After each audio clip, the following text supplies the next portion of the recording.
Operation सिंदूर पर सवाल खड़ा करना ये कितना ठीक है? क्या ऑपरेशन सिंदूर पर सवाल खड़ा करना ये जायज़ है? क्या देश के जवानों से सबूत मांगना क्या ये जायज़ है? और ये सवाल पूछना कितने हद तक ठीक है कि हमारे कितने लड़ाकू विमान मार गिराए गए? कांग्रेस पार्टी के सांसद राहुल गांधी अब चर्चाओं में हैं। चर्चाओं में रहने की सबसे बड़ी वजह है कि राहुल गांधी ने सबूत मांगे हैं कि हमारे कितने एयरक्राफ्ट मार गिराए गए। और सबसे बड़ी बात क्या है कि राहुल गांधी की चर्चा हमारे देश में नहीं बल्कि पाकिस्तान की मीडिया में भी हो रही है और राहुल गांधी की वहां जमकर वाहवाही भी हो रही है। ये भी कहा जा रहा है हो सकता है राहुल गांधी वहां चुनाव भी लड़ लें। दरअसल यहां हम अपने दर्शकों को बता दें कि राहुल गांधी ने कुछ सवाल पूछे हैं और राहुल गांधी ने जो सवाल पूछे हैं उसको जरा आप ध्यान से सुनिएगा कि राहुल ने सवाल आखिरकार पूछे क्या हैं। दरअसल अपने दर्शकों को बताएं कि राहुल गांधी ने विदेश मंत्री एस जयशंकर को लेकर कुछ ऐसी टिप्पणी की जिसको लेकर उन पर सवाल उठ रहे हैं। उन्होंने आरोप लगाया कि जयशंकर यह बताने में चुप हैं कि ऑपरेशन के दौरान भारतीय वायुसेना के कितने विमान गिरे। राहुल गांधी ने एक्स पर लिखा कि EAM जयशंकर की चुप्पी सिर्फ बताने वाली नहीं है बल्कि निंदनीय है। इसलिए मैं फिर पूछूंगा, पाकिस्तान को पता होने के कारण हमने कितने भारतीय विमान खोए? यह चूक नहीं थी, यह अपराध था और राष्ट्र को सच्चाई जानने का हक है। पहले उन्होंने कहा था कि हमारे हमले की शुरुआत में पाकिस्तान को सूचित करना एक अपराध था।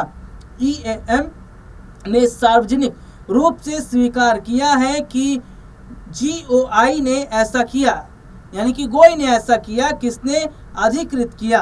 परिणाम स्वरूप हमारी वायुसेना ने कितने विमान खोए? ये राहुल गांधी ने सवाल पूछा और देखिए इसका जवाब फिर दिया जाता है। इसका जवाब भी दिया गया है और जो जवाब इस पर दिया गया है उसके बाद में देखिए मामला काफ़ी ज़्यादा ये जो टूल पकड़ता चला जा रहा है। हालांकि विदेश मंत्रालय ने राहुल गांधी के इस बयान को तथ्यों का सरासर गलत निरूपण बताया। मंत्रालय ने कहा कि EAM ने कहा था कि सरकार ने ऑपरेशन सिंदूर की शुरुआत के बाद शुरुआती चरण में पाकिस्तान को चेतावनी दी थी, ना कि उससे पहले। यह भी बताना जरूरी है कि भारतीय सशस्त्र सेना ने ऑपरेशन सिंदूर में भारतीय वायुसेना के किसी भी विमान को गंवाने की बात नहीं कही है। तो यहाँ पर देखिए ये जो हमने अपने दर्शकों को बताया ये बहुत बड़ी बात है। और सबसे बड़ी बात क्या है कि इस पर कांग्रेस पार्टी ने भी सवाल खड़ा किया। हालांकि इस पूरे मामले में राहुल गांधी ने जो बयान दिया इस पर सचिन पायलट से सवाल पूछा गया तो सचिन पायलट ने इस पूरे मामले को अलग रुख दे दिया। उन्होंने कहा हमें अपनी भारतीय सेना पर गर्व है। सचिन पायलट क्या कह रहे हैं ये जरा रिपोर्ट आप देखिए। आतंकवाद को जड़ से खत्म करने के लिए और पाकिस्तान समर्थित आतंकवाद जो कई दशकों से हमको टारगेट किए हुए हैं, चाहे वो कश्मीर हो चाहे पंजाब हो, ये पूरी दुनिया जानती है और पूरा देश आतंकवाद से तंग आ चुका है। हम चाहते समाप्त हो और जो ताकतें पाकिस्तान के सरजमीन पे आतंकवाद को पनपाने का काम करती हैं उनका सफाया होना बहुत ज़रूरी है। इसमें कोई दो राय नहीं है, इसमें कोई अलग अलग बात करने का मतलब नहीं बनता। सारे दल पक्ष विपक्ष पूरा देश एकजुट है और होना भी चाहिए। और हमारी सेना का जो प्रदर्शन रहा है ऑपरेशन सिंदूर में, जिस पराक्रम का परिचय उन्होंने दिया है, जिस मुस्तैदी से न सिर्फ भारत की रक्षा करी है लेकिन उन ठिकानों को ध्वस्त किया है जो आतंकवाद के नर्सरी थी, तो मैं समझता हूँ हमारी सेना को सलाम हमें करना चाहिए। और मैं तो कहता हूँ ना सिर्फ सैनिकों को लेकिन उन सैनिकों के परिवारों को जिन्होंने अपने लोगों को हमारी रक्षा के लिए सरहद पर भेजा है, उन लोगों को मैं साधुवाद देता हूँ, उन परिजनों को। और पूरा देश गर्वान्वित महसूस करता है जब भारत की सेना देश की रक्षा के लिए सब कुछ कुर्बान करने के लिए तत्पर रहती है। और मुझे लगता है कि पूरी दुनिया में सबसे प्रोफेशनल आर्मी अगर कोई है तो भारत की है। लेकिन जिस प्रकार से युद्ध विराम किया गया उसकी घोषणा एक तीसरे मुल्क के राष्ट्रपति करते हैं, ये अप्रत्याशित है। आज तक कभी ऐसा हुआ नहीं है। और क्योंकि पाकिस्तान ने सीज़ फायर की घोषणा के चंद घंटों बाद उसका वायलेशन किया कश्मीर बॉर्डर पर लगातार मोटर बॉम्ब्स और फायरिंग करी, कई निहत्थे लोगों की, निर्दोष लोगों की जानें गई हैं। तो जिस देश से आपने समझौता किया है, क्या विश्वसनीयता है उसकी, क्या क्रेडिबिलिटी है कि आगे इस प्रकार के काम नहीं होंगे। और मुझे तो इस बात की भी चिंता है कि IMF ने अभी बहुत बड़ा लोन उनको दिया है और अमेरिका के राष्ट्रपति कहते हैं बहुत व्यापार करेंगे पाकिस्तान के साथ। जो संसाधन पाकिस्तान के पास हैं उसका वो दुरुपयोग नहीं करेंगे, इसकी क्या गारंटी है। वो टेरर फंडिंग दोबारा चालू नहीं करेंगे, इसकी क्या गारंटी है। इसलिए सरकार को स्पष्ट करना चाहिए कि क्या आश्वासन उनको मिला है, क्योंकि हम लोग चर्चा करें आतंकवाद की और अमेरिका ने नया शगुफा छोड़ दिया है कश्मीर का। कश्मीर की तो चर्चा ही नहीं थी भाई, ये अलग अलग मुद्दे हैं और कश्मीर द्विपक्षीय मामला है। इसका अंतर्राष्ट्रीयकरण करना मैं समझता हूँ बड़ा दुर्भाग्यपूर्ण है, होना नहीं चाहिए। और मुझे लगता है कि अलग अलग देशों से जो आवाज़ें आ रही हैं उसमें कहीं ना कहीं भारत और पाकिस्तान को एक तराजू में तोलने का काम किया जा रहा है, जो बड़ा गलत है। मुद्दा ये है कि जो डेलीगेशन जा रहे हैं ये दुनिया को बताएंगे कि पाकिस्तान ने किस प्रकार हम पर, अच्छा प्रमाण के साथ है ना, बम्बई में अटैक हुआ, पुलवामा में हुआ, पहलगाम में हुआ, तथ्यों के साथ, एविडेंस के साथ दुनिया को बताना बहुत ज़रूरी है। क्योंकि जो नैरेटिव है, चाइना ने खुलकर समर्थन किया पाकिस्तान का, आप कल्पना कीजिए। और मुझे खेद है कि जितना भी अब तक हमने देखा है, अमेरिका की तरफ से स्टेटमेंट आया, बाकी लोगों ने कहा, किसी ने भी आतंकवाद शब्द का प्रयोग नहीं किया। कितना दुर्भाग्यपूर्ण है। यहाँ पर हम लोगों को और काम करने की ज़रूरत है। अगर आतंकवाद जो हमारा मुद्दा था, पाक समर्थित आतंकवाद, उसकी कोई भर्त्सना नहीं कर रहा, उसकी कोई चर्चा नहीं कर रहा, सिर्फ शांति की अपील कर रहे हैं और कश्मीर को मुद्दा बनाना चाहते हैं। तो जो डेलीगेशन जा रहे हैं अपना काम करेंगे।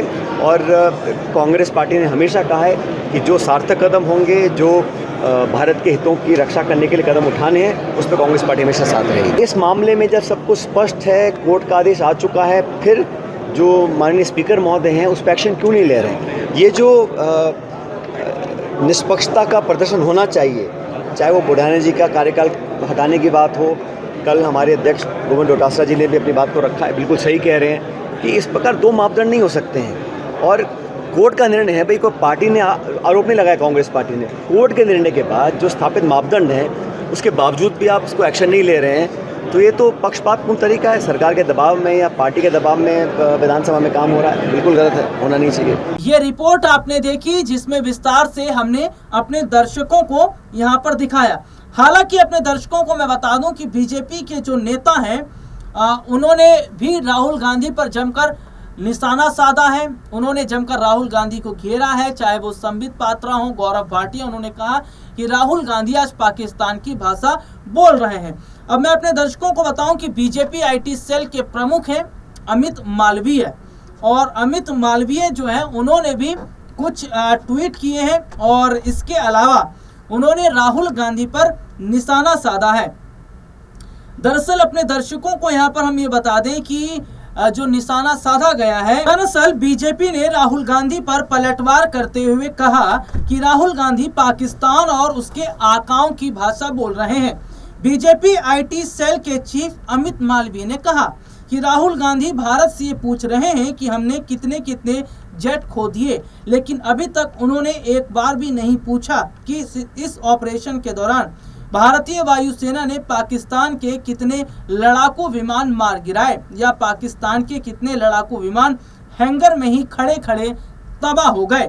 इसमें आगे लिखा है, राहुल गांधी के लिए आगे क्या है, निशाने पाकिस्तान। राहुल गांधी की जो तस्वीर है वो वायरल हो रही है।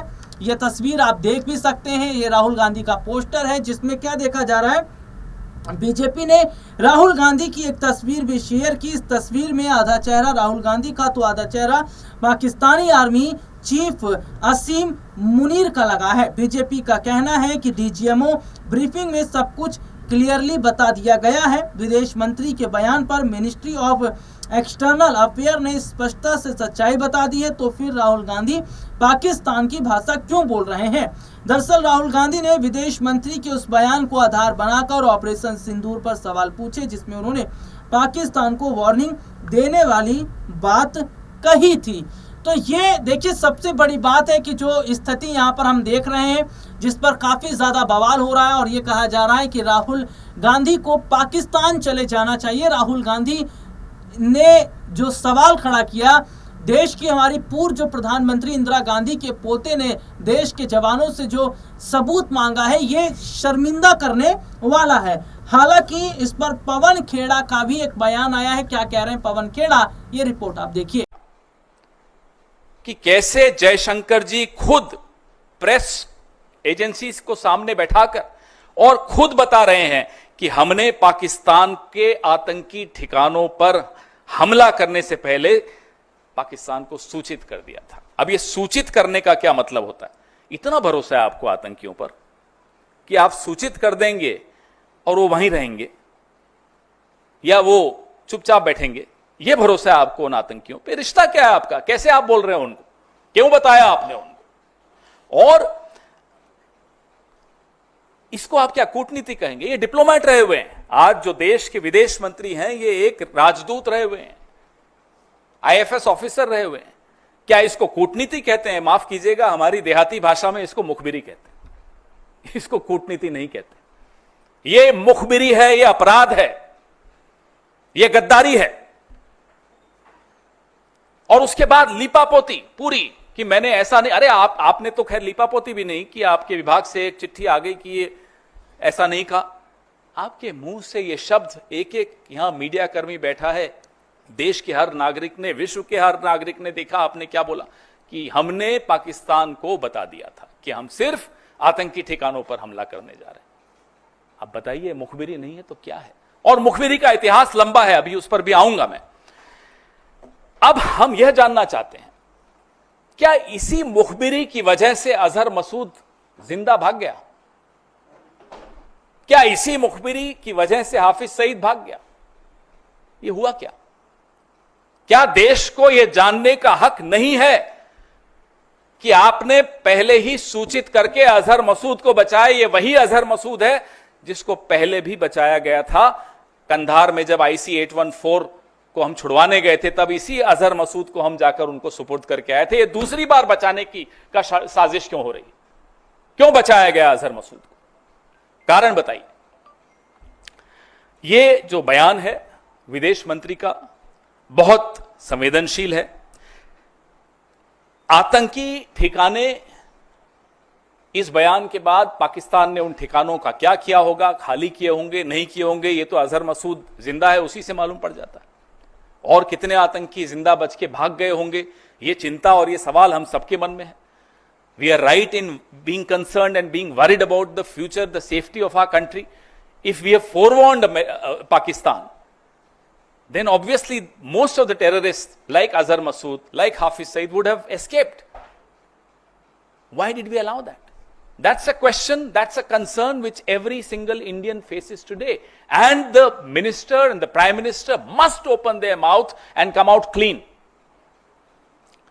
रिपोर्ट आपने देखी जिसमें विस्तार से हमने अपने दर्शकों को दिखाया। अब ये देखना होगा कि राहुल गांधी ने जो बयान दिया है, क्या वो उसकी माफी मांगेंगे या फिर ये बात सच है भी कि पाकिस्तान को अगर पहले से पता था कि भारत हमला करने वाला है और भारत ने पहले ही पाकिस्तान को चेता दिया था, तो जो पाकिस्तान की तरफ से फिर जो काम किया गया, पाकिस्तान की तरफ से जो हमारे भी एयर कुछ क्राफ्ट हैं, इसमें कुछ सूत्रों से जानकारी मिली है कि वो दुर्घटनाग्रस्त हुए हैं, लेकिन क्या उसकी सच्चाई छुपाई गई हो।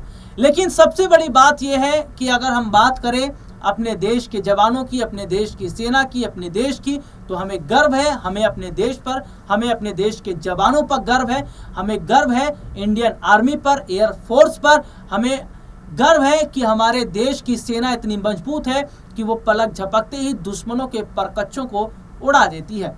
देखिए, सेना से सबूत मांगना या सेना पर सवाल खड़ा करना ये कतई भी ठीक नहीं है, लेकिन इसमें एक बात तो ये ज़रूर बनती है कि अगर पाकिस्तान को पता था कि भारत हमला करने वाला है और भारत ने कुछ अपने राफेल भेजे थे और खबर ये सामने आई है सूत्रों से कि कुछ राफेल को हिट भी किया गया है। अब इसमें कितनी सच्चाई है या नहीं, सरकार ने अभी कुछ बताया नहीं है और ना ही इस मामले में भारत के वायुसेना ने कोई बड़ी जानकारी दी है। फिलहाल इस खबर में इतना ही। आपसे फिर दोबारा मुलाकात होगी, तब तक के लिए इजाज़त दीजिए। नमस्कार।